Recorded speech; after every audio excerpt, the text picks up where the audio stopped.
Assalamu alaikum and hello everyone. Today in this video we are going to learn most common questions and answer. So let's get started. তুমি কেমন আছো? How are you? আমি ভালো আছি. I am fine. তোমার নাম কি? What is your name? আমার নাম Rita. My name is Rita. তুমি কোথায় থাকো? Where do you live? আমি ঢাকায় থাকি. I live in Dhaka. তোমার বয়স কত? How old are you? আমার বয়স 20 বছর. I am 20 years old. তুমি কি করছো?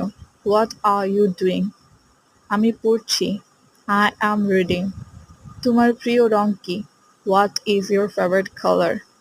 তুমি কোথায় যাচ্ছ? Where are you going? আমি বাজারে যাচ্ছি. I am going to market.